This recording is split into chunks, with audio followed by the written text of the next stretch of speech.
You know, I've been around for a while. Met some interesting people. Done some crazy things. So you just might think that there's not much that can take me by surprise. You'd be wrong.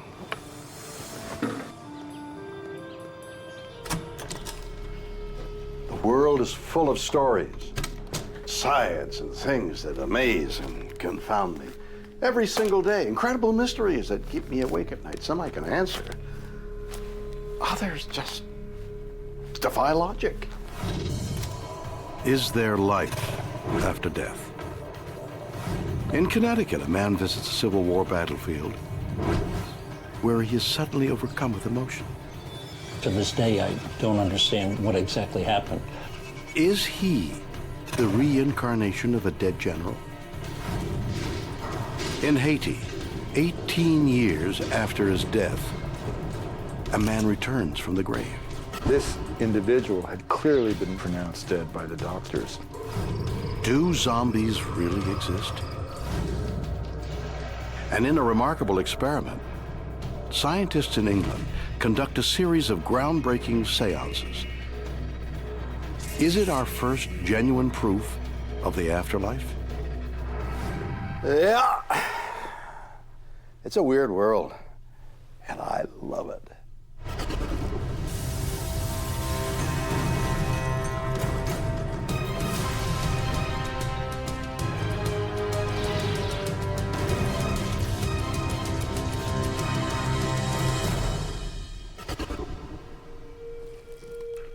Death. Not exactly pretty. Especially when you consider that one day all of us could end up looking like this. But should we simply accept this as our fate, or is there something else that awaits us? Since the dawn of time, humans have been obsessed with the idea that there's something more than this. Well, is there? Do our lives go on even if we die? Can we return and communicate with our loved ones here on Earth?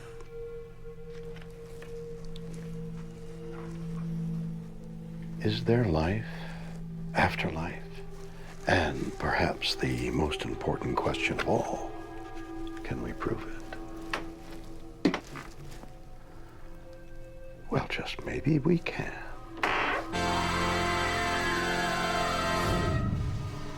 Jeffrey Keane is a retired firefighter.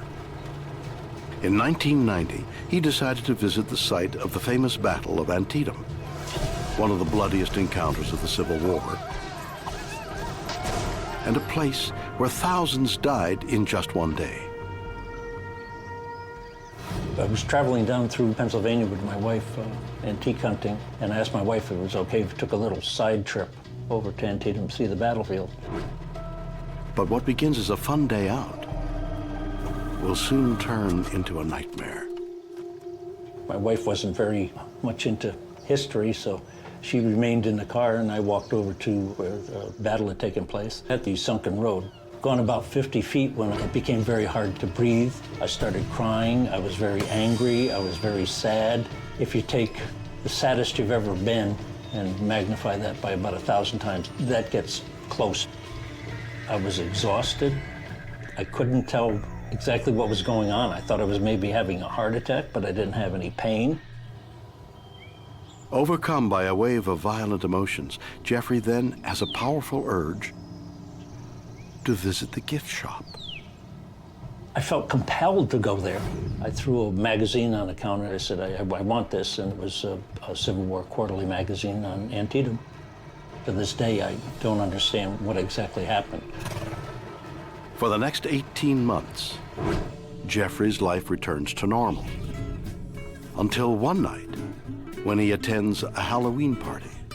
It was a really nice party. They'd spent a lot of money on the decorations. They had hired a palm reader.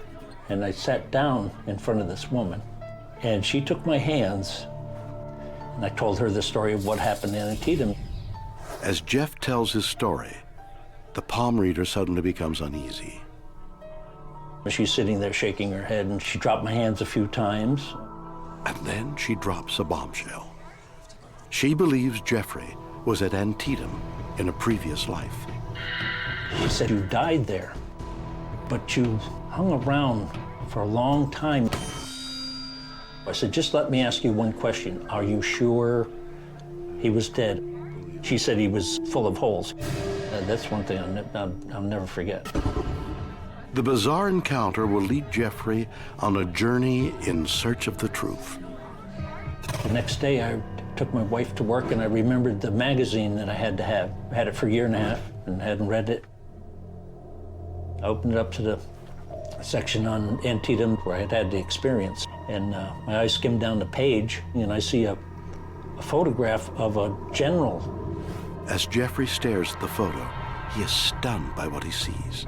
I look over, and this picture says General John B. Gordon, and when I see the face, I tell people I know the face very well. I shave it every morning.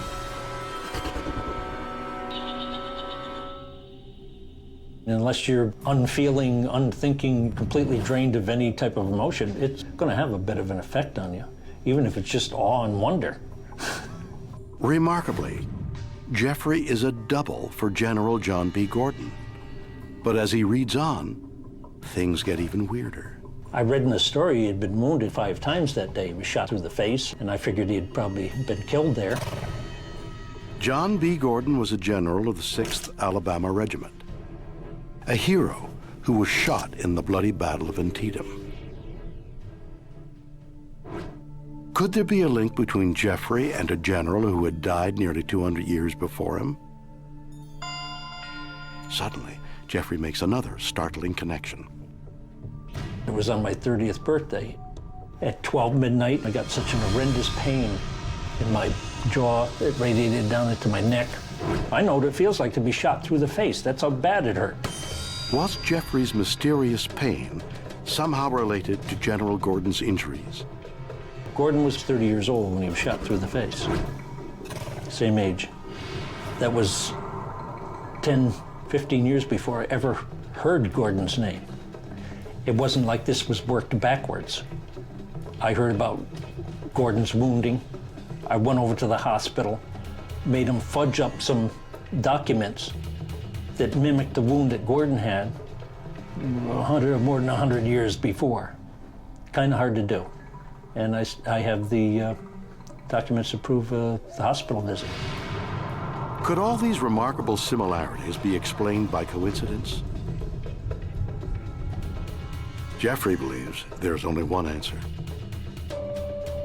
I don't need any more proof that there's reincarnation because of all the things that happen to me. We never die. We're continuous. We always have been, we always will be. That's how Gordon found me at Antietam. I always say it's the other way around from what people think. I say Gordon found me where our hearts touched at Antietam. What an extraordinary story. Did a Civil War general who died over a century ago reincarnate, jump into Jeffrey Keene's body, and continue his life through Jeffrey's eyes? Are we all in a continual cycle of birth and rebirth, simply interchanging bodies as we go? And if so, this raises yet another question. Do we get to choose? I mean, who was I before I was who I am now, and who will I be next? Could I be you? Now that is definitely weird, but what? Dr. Cynthia Myersberg is a Harvard psychologist. She believes reincarnation is simply a function of how we deal with memories. Something odd happens, and people go looking, as we all do, to make sense of their lives. If you have a rich imaginative ability, it becomes very difficult to distinguish between something that's a record of perception and a record of imagination. Did I dream that, or did it happen? Did I hear about that, or did I actually experience that? And it can be very difficult. Cynthia believes that one way we do this is by creating false memories. False memories are what they sound like. The recollections for either events that didn't take place or didn't take place in the way in which they're remembered. Are people like Jeffrey just making their stories up? If so, why? Memory, although it feels a lot of times like we're watching a film in our mind's eye, that's not what's really happening. We're always reconstructing it from little pieces that we have saved, in a sense, and we put it back together. And our brain fills in for us the missing parts. Researchers have been able to study this phenomenon. It's possible to induce false memories in a matter of moments. For instance, if someone sees a doctored photograph showing him or her as a child in a hot air balloon, people can very quickly form memories for it. The way we measure false memory propensity in the lab is we use something called the DRM, or Diess-Roediger-McDermott paradigm. What the paradigm consists of is we present people with lists of words. In our lab, they listen to them. Then they're asked to write down, without guessing, only those words they're certain they've heard. What makes the task tricky is that each list of words, there's a word that isn't on the list but is related to all the words on the list. So the words might be sour, bitter, sugar, honey, and so forth. But the word sweet is never said. In the lab, past life memory participants were much more likely to endorse having heard words that they didn't actually hear. However, they were no different in terms of being able to correctly identify words that they did hear. So they were more likely to have false memories of words they didn't hear, but their true memory looked just like the control participants. I interpret it to mean that although there's no difference in ability to form true recollections and true memories, there's an increased vulnerability to form memories for events that perhaps did not occur. Can Jeffrey Keen's claim of reincarnation be dismissed as a series of false memories? Does it explain what struck him down? People come to believe they have past lives because something weird happens, something that's outside of the norm in some way for them that they need an explanation for. Is reincarnation real, or simply a product of our minds? Do we all have past, present, and future lives? We know so little about the nature of reality that I think it'd be very, very foolish to say that this cannot happen. An emotional collapse at a Civil War battleground leads a man to believe he is the reincarnation of a dead general. Is it possible we all have past lives?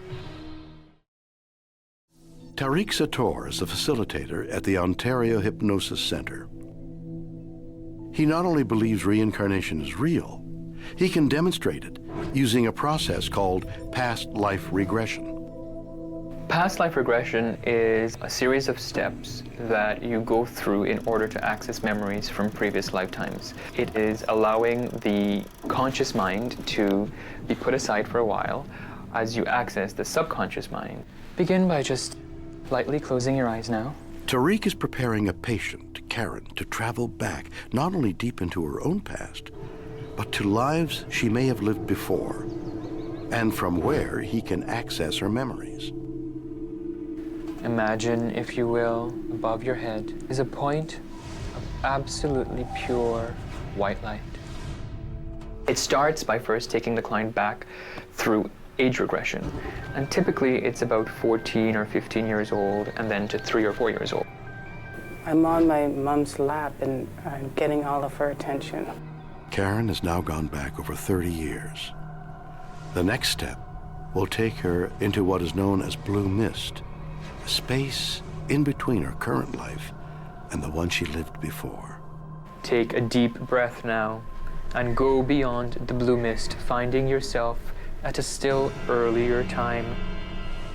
Incredibly, it appears Karen has now entered a former life. I am climbing rocks and there's a forest nearby. Are you male or female? I'm male. I think I'm hunting. Okay. Tariq believes what Karen is seeing is real.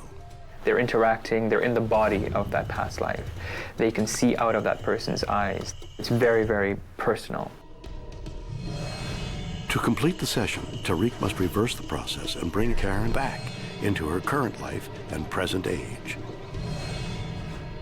And 1, eyes open, back.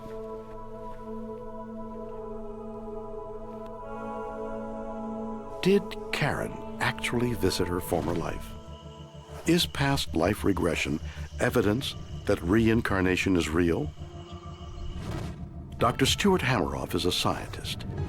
He believes the only way to find real proof of reincarnation is by using science. There's a lot of anecdotal evidence for apparent reincarnation, but it's been dismissed because it seems irrational. Now we have a theory, a possible explanation, so I think all this evidence needs to be reevaluated and considered seriously. Hameroff's theory concerns one of the greatest mysteries of both religion and science: the soul. I think the soul is our consciousness, the sum total of our memories and conscious awareness, and I think it can exist outside the body after life and possibly in reincarnation. But even more remarkable is that Hameroff thinks the soul exists as a series of information, quantifiable by physics. I think a quantum version of consciousness can give rise to something like a quantum soul that can account for a lot of these anecdotal stories that we've been hearing for eons. Many scientists believe consciousness exists with cells in the brain, but Hameroff thinks it exists on a subatomic level in quantum particles that can stay connected and survive death. When a patient has a cardiac arrest and is resuscitated, they often tell a story of a white light, a tunnel, and in many cases floating above their body looking down on what's going on. This could be consciousness as quantum information dissipating. When the patient's resuscitated, the quantum information goes back and the patient wakes up and reports having had a near-death experience or perhaps even an out-of-body experience. It's an incredible theory. But if our souls do exist in quantum form, how are they reincarnated? It's conceivable that this quantum information, the quantum soul, if you will, could re-enter an embryo, which would be reincarnation.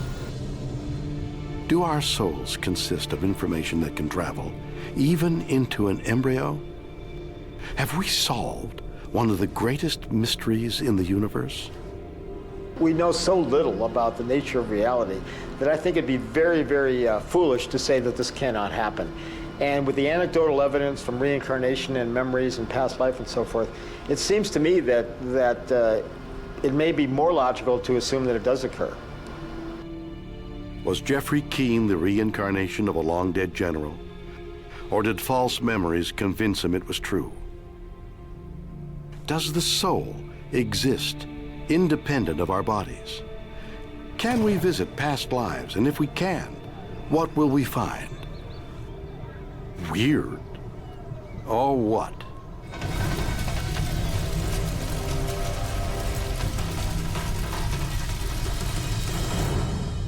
Scientists in England conduct a series of groundbreaking experiments.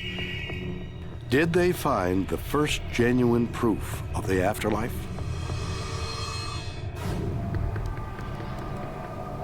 Hello.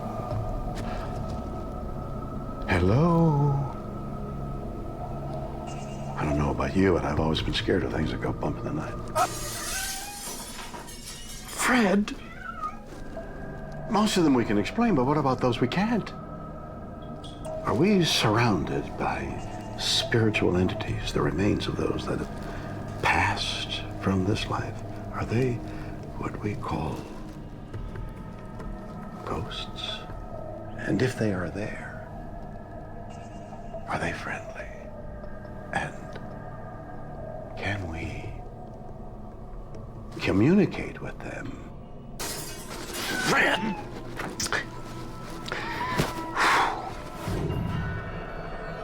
In 1993, a team of researchers in the town of Scole, United Kingdom, set out to find indisputable evidence of life after death.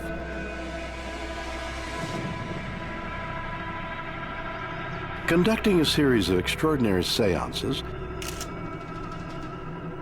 they witnessed paranormal events that would mystify science. They called it the Scole Experiment. What we didn't know was that it was going to become very, very special and work in a pioneering way to provide proof of life after death. Robin Foy led the seances. He believes the experiment was unique because of their attempts to make sure it was credible. It was important for us to show to the outside world that we'd taken every security precaution that we could to ensure that the work was fraud-proof. To conquer the skeptics, the seances were held in the supposedly impenetrable cellar of a suburban house. The whole place was brick. There were no trapdoors. The only door into the cellar was locked internally.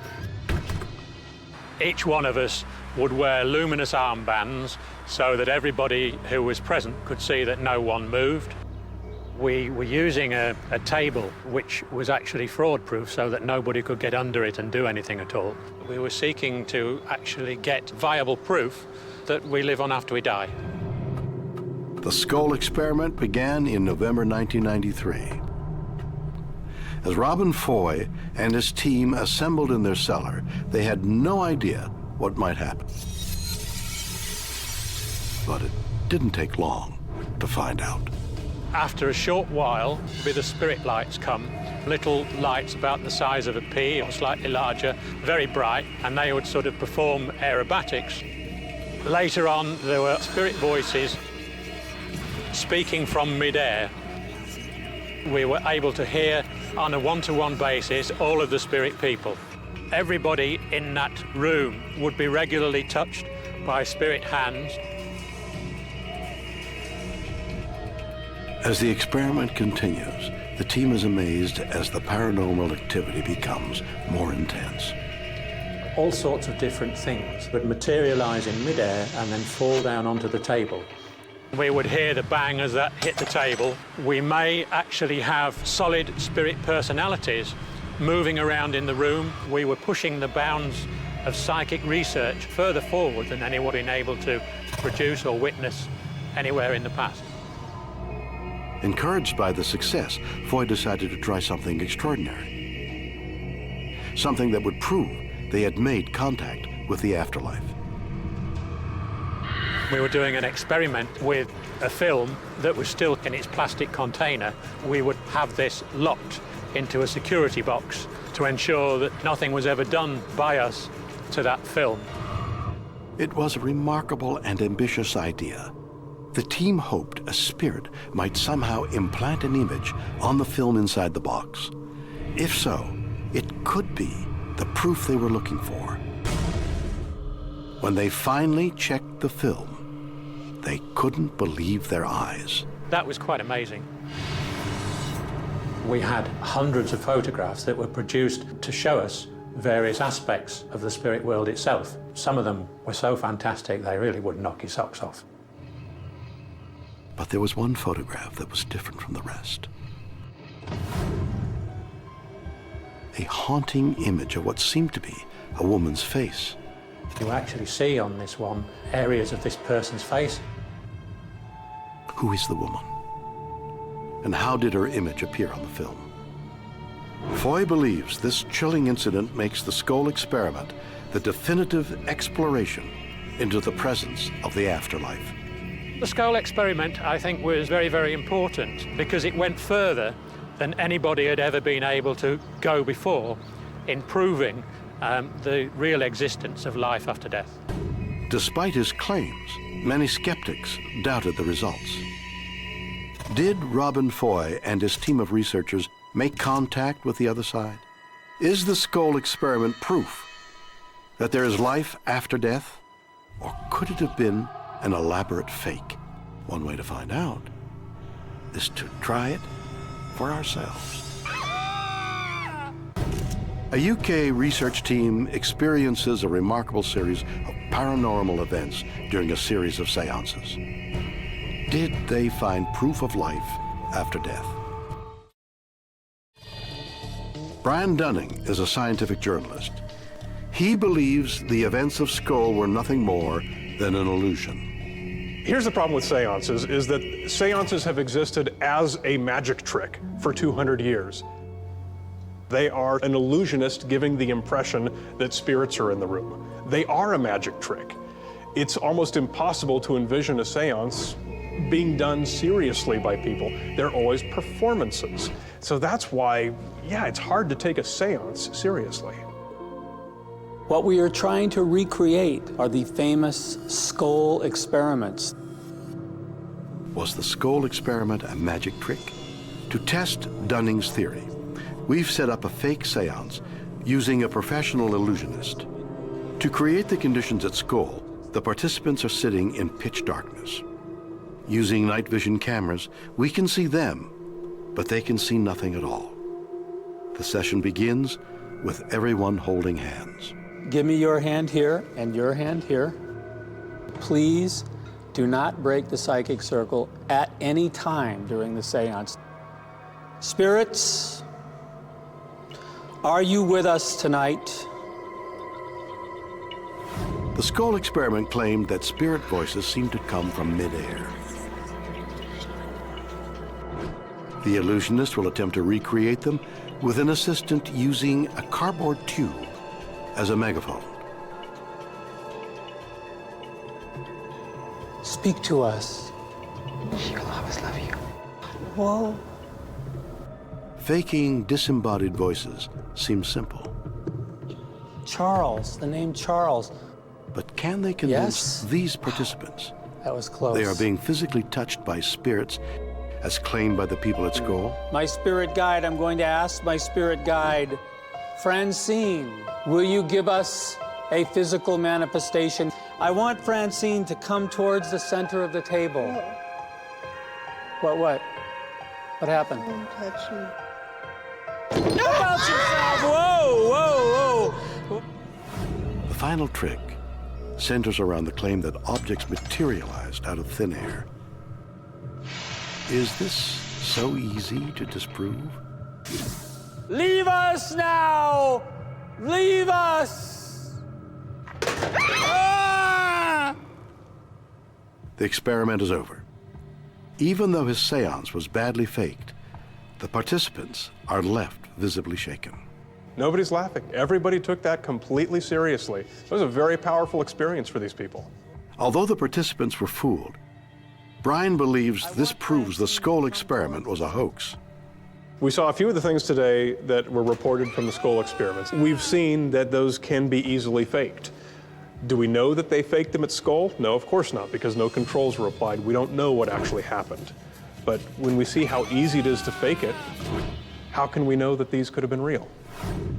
Could the greatest experiment into the existence of the afterlife be just an illusionist's game? No doubt. Magic tricks are easy to perform, and many of the claims made at Scole have been dismissed out of hand. But the biggest mystery of all still remains unanswered. Who is this woman? And how did her image appear on a roll of film that was locked inside a box? Even Houdini would have trouble with that one. Peter Schramek is a photography expert. We asked him to examine images from the Scole experiment and try to unlock one of its biggest mysteries. As I understand it, the film was put into this box and locked away, and the exposure, the effect on the film, was supposed to have happened while the film was locked up in this box. My first reaction was, this is an interesting manipulation. I assumed it was something that would have been done in the darkroom. It looks very similar to the kinds of distortions, collages, manipulations that people have done in the darkroom because it's fun to do. But there was no darkroom at Scole. Was this photograph created by the spirit of a woman? Peter believes the answer to the mystery lies in the type of film they used. With Polaroid, you have the direct development, so there's no darkroom involved.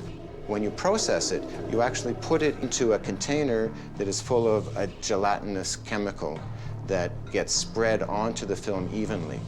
And that is the chemical that develops the film, contains the dyes that causes the color, and so on.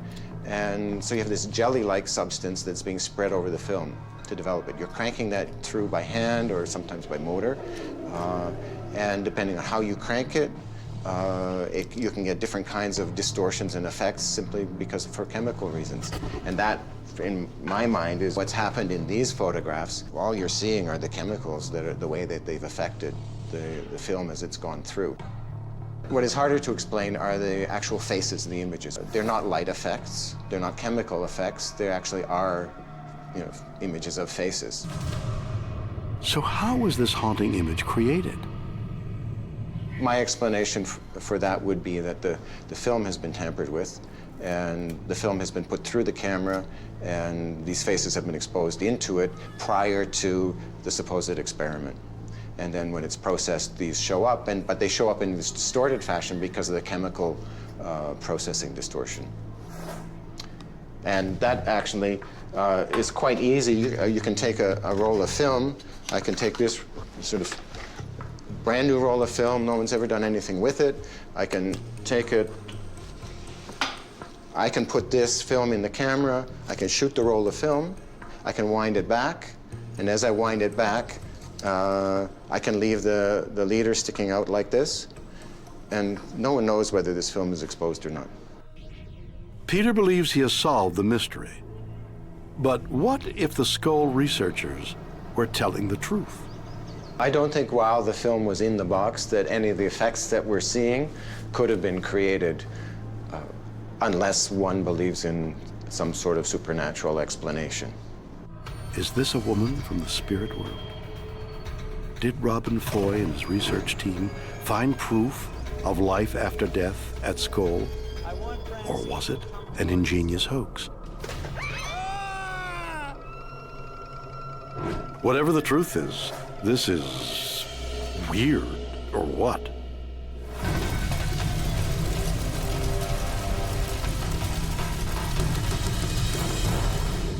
In Haiti, a man dies after a sudden and mysterious illness. 18 years later, he returns from the grave. Could this prove that zombies exist? When it comes to the mysteries of the afterlife, perhaps there's nothing weirder than zombies.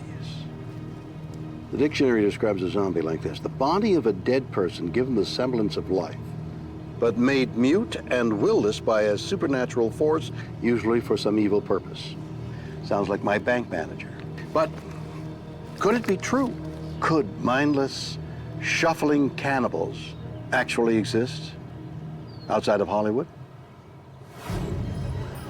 The tiny nation of Haiti is home to many mysteries, but none weirder than the tale of a man named Clairvius Narcisse.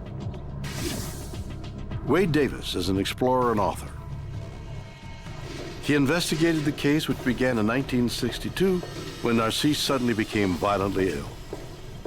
I mean, the constellation of symptoms that he reported were so strange that you initially thought this had to be coming from the realm of science fiction. Although doctors work feverishly, it's too late to save the stricken Narcisse. The death was witnessed by both the physicians and nurses and his own family members, and his sister had actually affixed her thumbprint to the death certificate, verifying that this was her brother had died. Devastated, family members say their final goodbyes, and Clairvius is finally laid to rest. You could go to his grave site, where the slab of cement had been placed upon his grave shortly after his demise. It should have been the last anyone heard of Clairvius Narcisse. But 18 years later, something incredible will happen that ensures no one forgets his name. In 1980, Clairvius' sister is going about daily chores in her family village. Suddenly, she sees something beyond comprehension. Standing before her is her deceased brother. Clairvius Narcisse has risen from the dead. He claimed that he was buried. He claimed that he was magically resuscitated by a sorcerer, and that led off to the north of the country, where he had been working as a sort of a zombie slave for 18 years. Now, clearly there's no incentive, economic incentive, to create an indentured force of labor in a country where costs of labor are trivial. I think the idea of slavery ties into a deeper concept, which is that the essence of a zombie is someone who has lost their soul. But in addition to being cast in perpetuity into this state of kind of limbo, you're also said to be made a slave. And of course, given the colonial history, that combines to create a kind of a phenomena that's almost worse than death, because you lose your personal willpower and your physical freedom. And together that combines to make the plight of a zombie the worst possible fate of the individual, which is precisely why in Haiti, the fear is not of zombies, as the movies imply, the bad movies, but of becoming the zombie. Did Clairvius Narcisse return from the dead a zombie? There was no question that this individual had clearly been pronounced dead by the doctors. And then the question became, why? How? What happened to him? This incredible story attracts the attention of a team of scientists who are keen to examine the case and uncover the truth. They investigated all these lines of evidence, analysis of the fingerprints by forensic experts, the testimony of the family members and the doctors. After months of searching, the investigators come to a remarkable conclusion. Really led two very reputable scientists to go public saying they had found the first provable instance of a zombie. What did the scientists find? Did Clairvius Narcisse rise from the dead? Do zombies exist? Stephen Schlossman is a Harvard psychiatrist. Incredibly, he believes the answer could be yes. When I started thinking about how I would explain zombies medically, it was kind of a lark, and then it ended up getting a little creepy. The typical zombie, in my view, is slow, shambling, can't figure even the simplest of dilemmas out, wants to eat human flesh. There is ways you can medically explain the behavior. Remarkably, Schlossman believes just a few changes in the human brain could turn one of us into one of them. It starts with the cerebellum. This is a sheep brain, but imagine this is a human brain, which looks an awful lot like this, just bigger. The function of the cerebellum is to help us maintain balance. In zombies, we've got to think that there's something not right with their cerebellum, because zombies are really not balanced well. They hold their hands out so they can maintain balance. They've got that wide-based gait. They've got truncal ataxia, which is when the trunk of the body moves back and forth and up and down. That's all cerebellar disease. And it's easy to sort of think that whatever causes the zombie plague must take a whack at the cerebellum. There's a number of diseases that can affect the cerebellum. In those cases, you have exactly the shambling gait that you see in the zombie movies. The shuffling is one thing, but what explains a zombie's mindless violence? The amygdala is the most primitive part of the brain. It's the region of the brain that has very base emotions. Our amygdala is the source of all anger and rage. But it's kept in check by our frontal lobes, the most advanced part of our brain. So we might have an impulse when somebody cuts us off on the road to yell at them, to tailgate them, to do something not nice. The frontal lobe jumps in and stops you from doing that. When we watch zombie movies, we can guess that zombie frontal lobes are pretty much gone. They can't hold back their impulses. Could a unique combination of brain injuries somehow create a zombie? There's just one problem. The zombie, by definition, has to die and be reanimated. There is no medical basis for something coming back from the dead so far. But how does Schlossman explain that Clairvius Narcisse was certified dead, buried, then returned from the grave? Maybe he's not telling the truth. Maybe he's undergone some kind of neurologic insult that prevents him from remembering what's just happened. But if we're talking about really rising from the dead, that doesn't happen. A Haitian man dies from a mysterious illness, then returns from the grave 18 years later. Is he proof that zombies exist? Wade Davis has investigated the case and has an incredible theory. He thinks Clairvius Narcisse didn't die at all, that something made him just seem to be dead. But who or what could have fooled the doctors? There are lots of drugs that can kill, but to find a drug that brings you to the doorway of death and then brings you back into the realm of the living would be remarkable indeed. In 1982, Davis made a breakthrough. He discovered that Haitian voodoo priests were rumored to be using a special poison to turn people into zombies. Was this the drug he was looking for? He decided to visit Haiti and see for himself. Through a series of negotiations, I was able to get a local priest to make this poison for me. I collected all the raw ingredients, which ranged from, dried toads to dried fish, dried snakes, plants, human remains. I collected all the raw ingredients so I could identify them taxonomically. All the different stages of the elaboration, because fundamentally the ingredients are roasted on a grill, pounded in a mortar and pestle, sifted to create this sort of powder.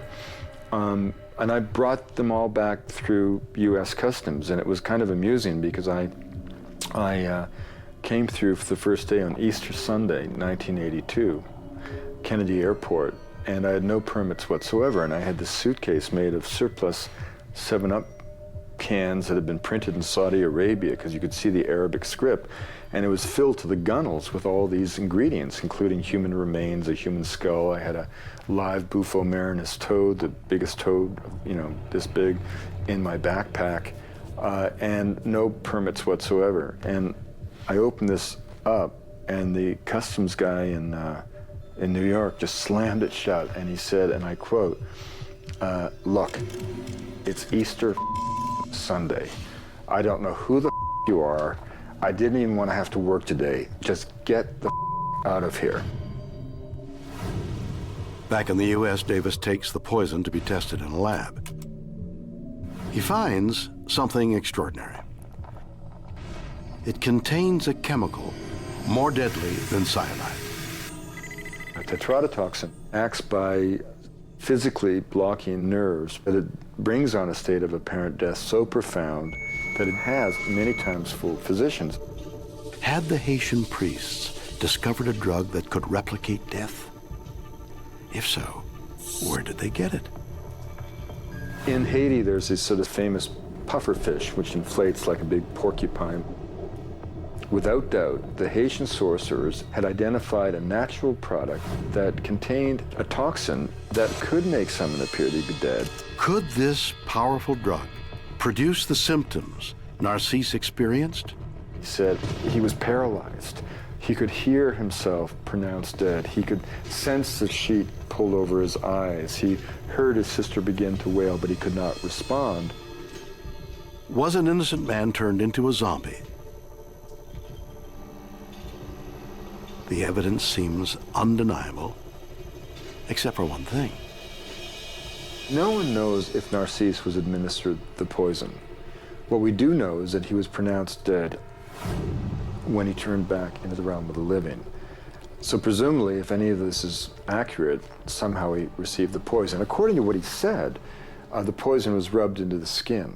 And this is important because the folkloric idea that you read in the literature is that the poison is placed into a cross on the ground, the victim walks over, and suddenly all things unravel. Well, that's a magical idea, no doubt, because obviously, physiologically, no poison is going to go through the callous feet of a peasant. But again, this is where you have to separate out what might be called the view from within from the view from without. According to Narcisse, he had the poison rubbed into his skin.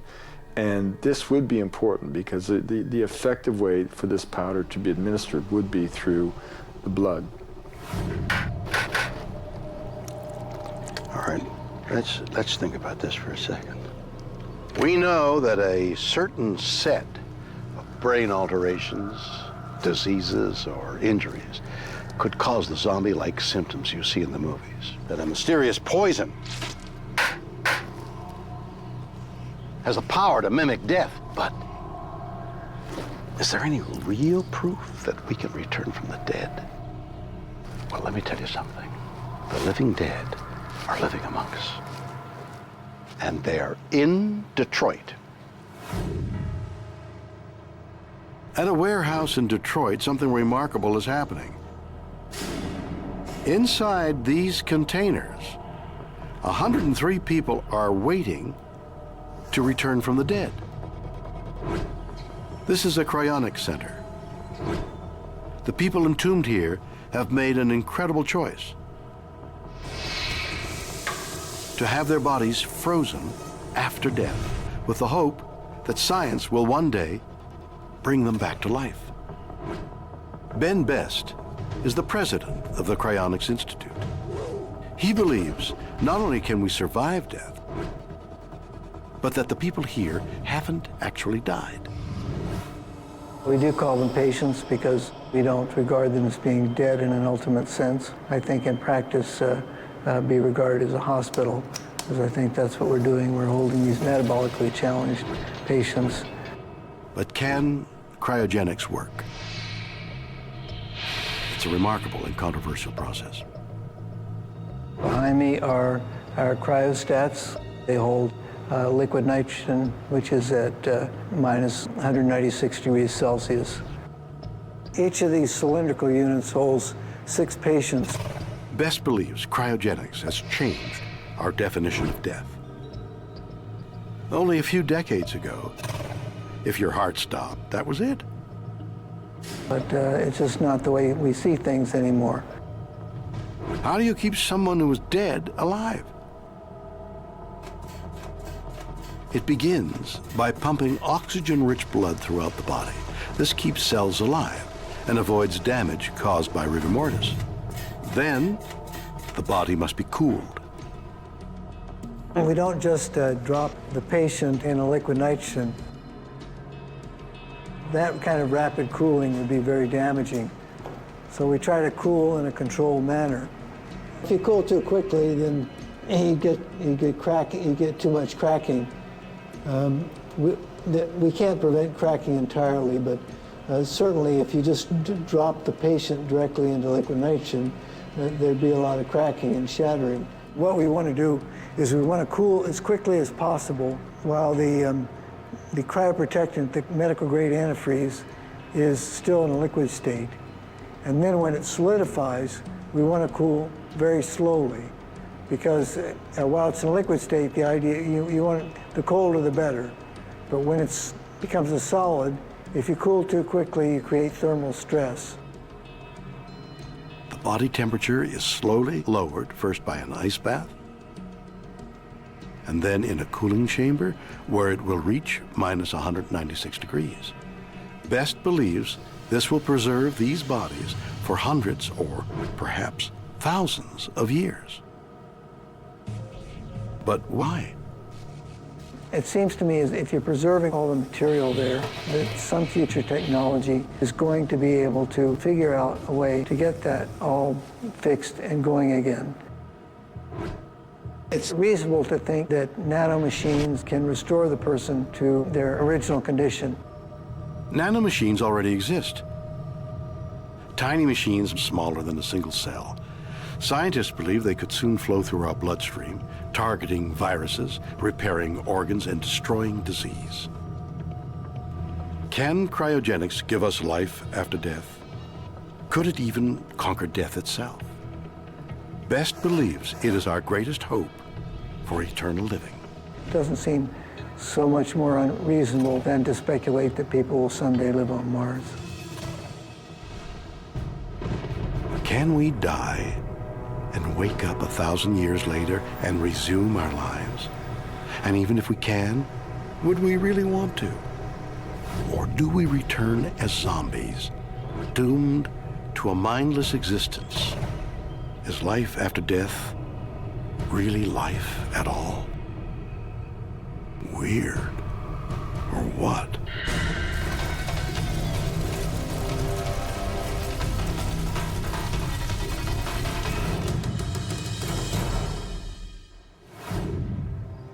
So there we have it.